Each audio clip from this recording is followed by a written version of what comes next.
protein doesn't just come from beans. I know, it's a shocker. As preppers, we love to prep beans, but I want you to expand your horizons and get out of just the beans. Yes, beans will be on this list. Spoiler alert.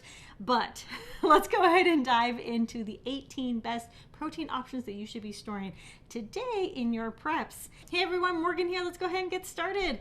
Okay, so of course dried beans is number one on the list. Like I said, that was a spoiler. Dried beans of almost any kind offers great protein options, and they store for a long time. Now, not all beans will store at the same length, but if you put them in Mylar bags with oxygen absorbers, they can store anywhere from 10 to 25 years, depending on the type of bean or legume that you just stored. So the next one is going to be canned salmon. I really like canned salmon. I've heard of people even freeze drying salmon, which I would love to do. But canned salmon is great and accessible to everyone. I know it can be a little bit on the more expensive side, but I love to have canned salmon on hand for like salmon salads and like pasta and salmon together. Salmon. Tuna, it's kind of like a tuna fish sandwich, but it's with salmon instead. Lots of great options for salmon. Canned foods, when I talk about canned foods in here, they will last well past the expiration. Even canned salmon can last past the expiration.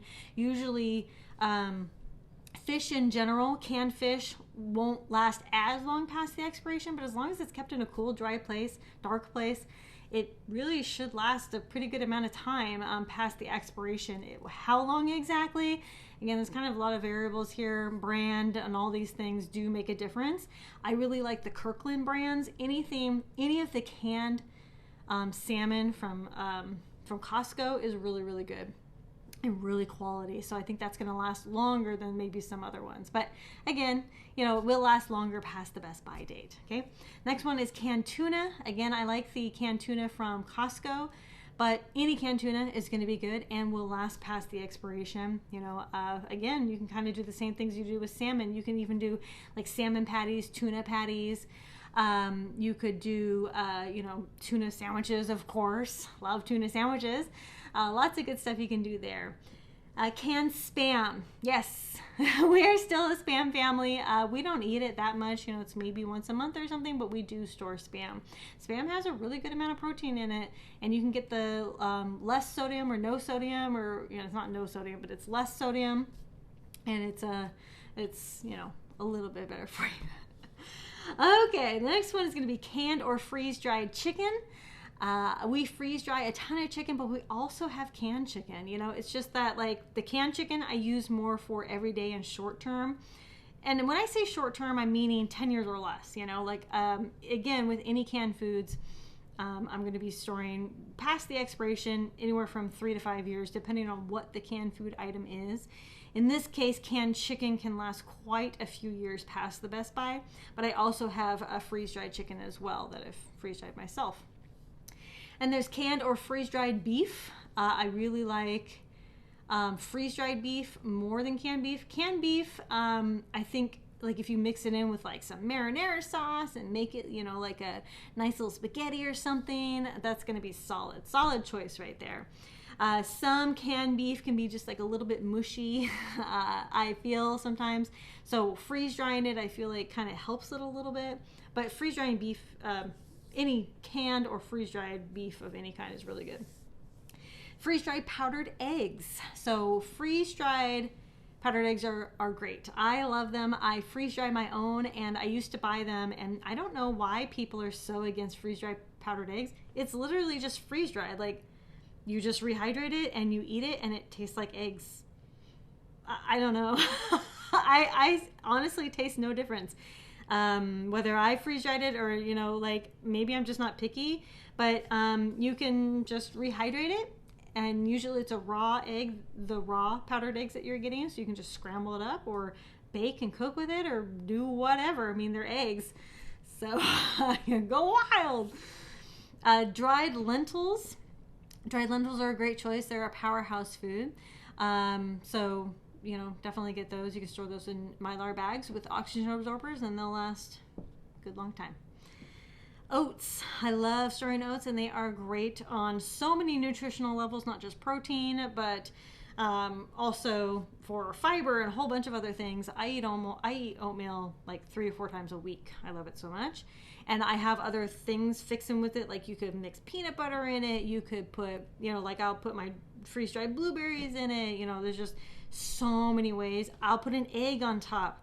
I could use my freeze-dried powdered eggs to make the scrambled eggs and put it in my oatmeal. There you go. You got a powerhouse breakfast right there. All right, so peanut butter or powdered peanut butter. That was my next one. That's kind of why I brought it up. So peanut butter or powdered peanut butter.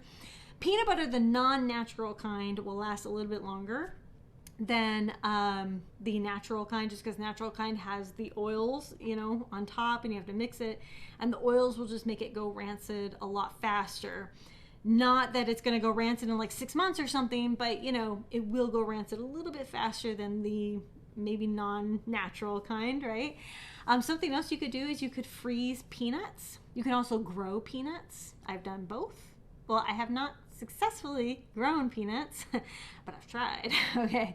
I would love to try again, but you can freeze peanuts, and then you can just roast them and make peanut butter yourself. I've done that before. Super easy, super delicious.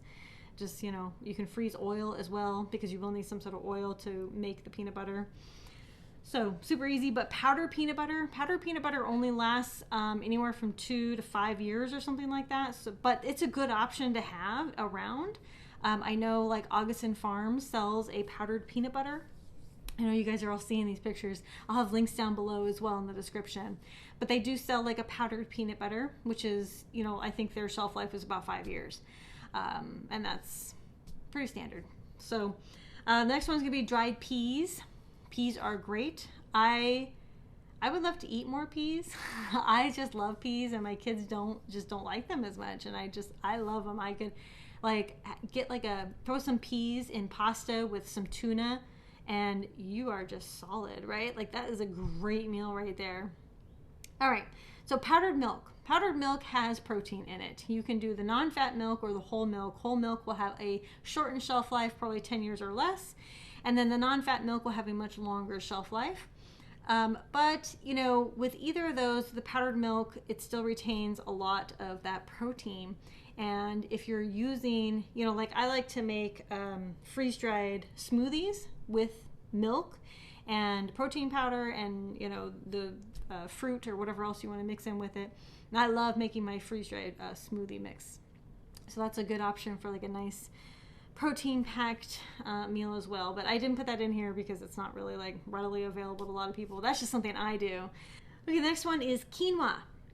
I'm not gonna lie here. I don't like quinoa. I do not store it. I know that it's like just an amazing powerhouse, but I hate it. I hate quinoa. Like I've tried so hard to like it. Like I've tried to find really good recipes, but it's just there's a texture issue there or something that it just throws me off, and I hate it.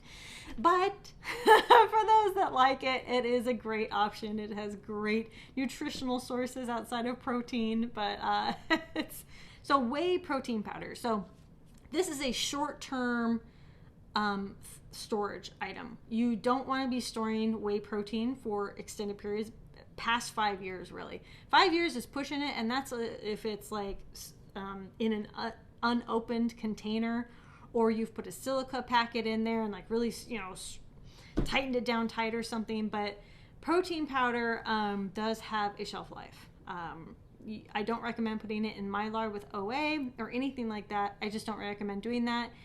Protein powder on its own on the shelf has a shelf life of less than 5 years. I'd say anywhere from 3 to 5. I think 3 is even pushing it, but I know I've seen some studies or people saying that they've kept it for about 5 years and it's been okay. For me, I think about 2 to 3 years is good, but I use protein powder a lot, so like I'm always switching it out. And like I said, I do my freeze-dried smoothie with the whey protein in it, so that's how I also get my protein powder with that. Canned beans. So I did say dried beans, but I never said canned beans. And you're probably like, you just tricked me. That's one of the 18. It is one of the 18 because canned beans are also a great source. You can can them yourself, or you can, just buy them. You can also freeze dry beans. I think they're all really good options for lots of variety of reasons. You can get the dried beans, but you're still going to have to either soak it overnight or do the cooking method, which it's like an hour or two of leaving it or whatever it is. And then you have the canned beans, which is more an instant thing, right? You can eat canned beans immediately. There's no rehydrating the freeze dried. There's no having to use a bunch of water to cook it, all this stuff. So having canned beans on hand is really handy, okay? Canned sardines. I did a taste test, I think my daughter was maybe a year old, so probably about 7 years ago, of sardines for the very first time. And I was pleasantly surprised. And ever since then, I stored them. And I tell people all the time, you should store sardines. And they look at me with this crazy expression, sardines. Oh gosh, you got to try them. They're good. They come in all sorts of flavors these days of the oil and the, it's really good. It's good. I would definitely give it a try. Costco, again, has really good sardines, but even the sardines just from regular grocery stores, I haven't really had a super preference. I just know the ones from Costco are super good. Popcorn. I store a lot of popcorn. I love popcorn. I know how to make it, over a fire, over just a heat source, just popcorn in itself. And I just love popcorn. My whole family loves it, and it's a great source of protein. For additional protein, you can put the powdered peanut butter over the popcorn. Have some peanut butter popcorn. Oh, that sounds delicious. You could also do powdered cheese over the popcorn. Oh yeah, because that's actually my next and last protein option: freeze-dried cheese. There's also canned cheese, but canned cheese is crazy expensive. So I have freeze dried my own cheese. I do the shredded cheese, and it'll last a really long time, really quite a long time. I'd say 10 years. I don't know about more, but definitely 10 years at least. I know cheeses and things have fat in it, so that does reduce the shelf life, but it doesn't make it so that you can't ever store it. Now, there's lots of people that are selling the freeze-dried cheese, the powdered as well as shredded, and I think those are both really good options. We have made pizza with the freeze-dried shredded cheese. We have, we put the powdered cheese over our popcorn. We put, you can use the powdered cheese for mac and cheese. There's just lots of ways to use different types of the freeze-dried cheese. The canned cheese, I'm pretty sure I've done a video. If I find it, I'll put it here, and I'll put it in the link down below, of taste testing the cheese. And it was good. I actually really enjoyed it. The problem is it was just wild expensive. So I hope this was helpful. I have lots of links down below and in the description. I would love to know which of these protein options or any other protein options that I missed or didn't say or whatever that you are storing for your everyday short-term and long-term food storage layers. Thank you all so much for watching Conquer Tomorrow by Preparing Today. Be sure to check out these videos too. This is my ending music.